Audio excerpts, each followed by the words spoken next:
to India that if we can find a solution to sort out problems of River Jordan, we're saying we would like to collaborate with the private sector and create more capital base for water projects. In Delhi, and in Gujarat, looking at the clusters are going to be based in India. They're not just looking at India. The discharge is more than 5 tons. Why? Because as in the carbon spectrum, we all know everyone under-reports. Only now carbon reporting has become more and more open. In the water sector, water footprinting is absolutely in its infancy. So everyone under-reports how much effluents they're discharging. So we went to, so there are other major dynamics going on. Of the 400 tanners, 350 are small, 60 of them are. The state has put up a plan already, it's not going to knock it down. So we proposed a solution that the state was happy on. As of today, it's been proposed that this will be done by a third-party private sector. They will make all the capital investments, so it's a $80 million project. But what if these guys don't pay? What happens then? The state government is saying, fine, why don't we give certain subsidies? We're saying actually we'll top up. If there are any defaults, we will create a floor which you can sell to those who are above the threshold. Everyone around the table talking to each other and agreeing. We got a lot of help from the UK, from Italy and Australia. Italy because there are lots of tanners over there and they have the right kind of technologies. Australia has implemented the on Earth are we going to find water so that we set both industrial and residential settlements can come there. So infrastructure, and now every real estate developer now wants to utilize this particular one. Subsequently, here this evening is so this is a fascinating project where the hydrological and socioeconomic data will talk to each other. It's a tool projects that we've been working on over the last 18 months. And they have now just stated and reached a level where they need to be brought out in the open. We need international support, we need government support, we need industry support, academia support. Hence the time will. So thank you very much. So thank you.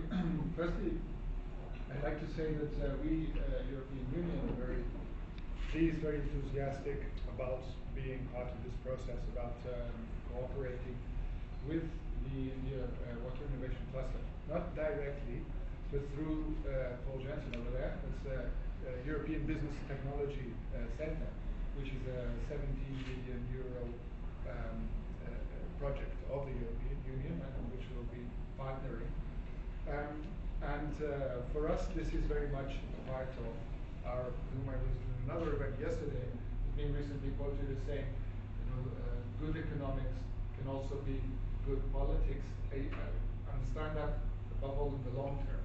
And we have to help political decision makers to be in a position where they do focus on the long term and not on the short term. And so our intervention with India in another aspect of which you have mentioned, which is research and development. We've established a water-related call for research. I'll be very small towards Mr. Myra. Gandhi said during the freedom movement that whenever you have to take a decision, think of what is the impact it will have on the poorest of the poor. It's very easy to say for somebody from the EU or from somebody sitting from that part of the world to say there's no free lunch and we need to understand that there should be no free water. I do understand the logic for it. For example, people did not understand the logic of Nehru building steel plants and infrastructure in the 60s and 70s. We don't need to do that today because there's enough capital today, enough people in the private sector who are doing this today. But now, I don't know how many of you have actually been to the villages of Orissa, where a woman has to take a child for 4 kilometers to give him or her a drop of water. A state as prosperous as Punjab even today has more malnutrition deaths today because non-hygienic water. And it is the responsibility of the state till the time the PPP model or any other technological model comes. It definitely comes to the dreaded word of the Planning Commission. More people, subsidy. You have to provide that water. It that, so by and large, what I would say was that I do not think that the state can abdicate its responsibility and say, we are talking about a PPP model, we are talking about this technology, we are talking about that technology, most of which I frankly I don't understand. But the fact of the matter is that till the time you are able to get water to each village, to each Indian, through any particular model, the responsibility of that lies on the state. I'm not saying the central government, it's the civic authorities. You keep saying civil society, I think the most appropriate would be civic society. Civil society has been a much abused word recently. Civic society is probably a more appropriate term. So that was I take your point very well. Yeah. That the state is ultimately responsible for those. Okay? That's it. Now we're finding solutions to ensure that people get their basic needs, even when they cannot pay for them. We have to find ways to innovative models to be able to deliver to them their basic needs, even when they cannot pay for them. And that's what we're searching for. So be assured, we are not going to charge people for things that they can't pay for, and we want to assure people that they will get their basic needs. Good, clean water, adequate for the basic human needs that have been defined. As long as it is within the parameters of thought of an organization like the Planning Committee, it is certainly a Planning Commission, is certainly a very reassuring thing. But that was not something that I saw in the... No, they're part of the solution. They are he's not going to manage the water to the, or be the person. Please, sir.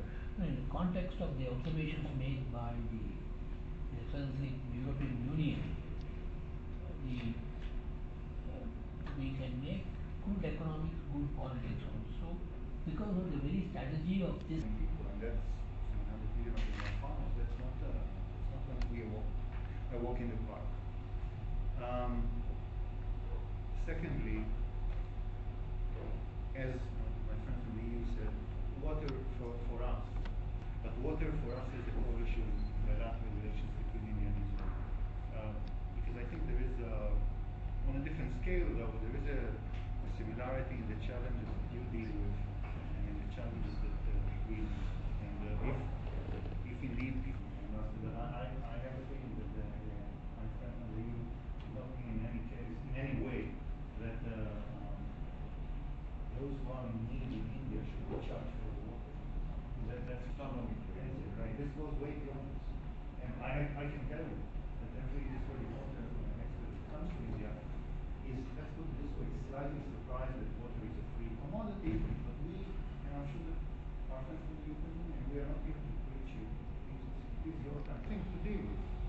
We don't deal with it because from the very first day, not in the cradle, but in the womb, we pay for our water. And people are educated in schools to save water.